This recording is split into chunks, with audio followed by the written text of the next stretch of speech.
শ্ৰদ্ধা ৰাইজ, অসম পুলিচ আমাৰ এক ঐতিহ্যমণ্ডিত অনুষ্ঠান।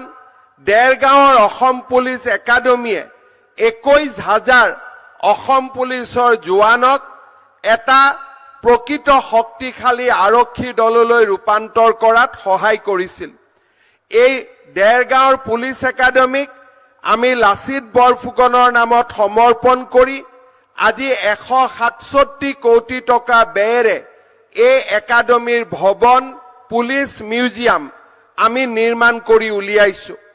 পৰৱৰ্তী পৰ্যায়ত প্ৰায় 400 কোটি টকা ব্যয় কৰি ইয়াৰ প্ৰতিগৰাকী কোৱাৰ্টাৰত থকা বাহিৰৰ পৰা অহা ট্ৰেইনিঙৰ বাবে সকলোৰে বাবে থাকিব পৰা ব্যৱস্থা আৰু গোলাঘাট জিলা দেৰগাঁওবাসী ৰাইজৰ বাবে আৰু অসম আৰক্ষীৰ বাবে এই অসম পুলিচৰ এই চৌহদতে গুৱাহাটীৰ সৰু সজাইৰ দৰে এক বৃহৎ ক্ৰীড়া প্ৰকল্পও এই পুলিচ একাডেমীতে আমি নিৰ্মাণ কৰিবলৈ সংকল্প লৈছো।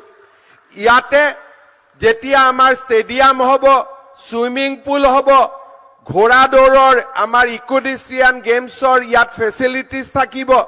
অকল অসম পুলিচে নহয়, গোলাঘাট জিলাৰ ৰাইজেও ইয়াৰ পৰা উপকৃত হ'ব।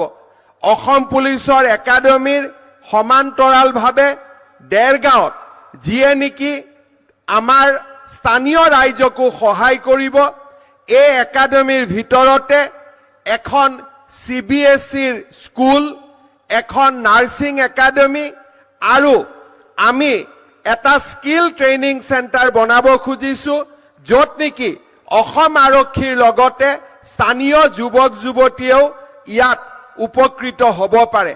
আৰু যদি ভগৱানে আমাক সাহস দিয়ে, নৰেন্দ্ৰ মোদী ডাঙৰীয়াৰ আশীৰ্বাদত, অমিত শ্বাহ ডাঙৰীয়াৰ আশীৰ্বাদত কেতিয়াবলৈ দেৰগাঁৱত এখন পুলিচ মেডিকেল কলেজো নিৰ্মাণ কৰাৰ বাবে আমি সংকল্প ৰাখিছো, যাতে ইয়াৰ পৰা স্থানীয় ৰাইজো উপকৃত হ'ব পাৰে।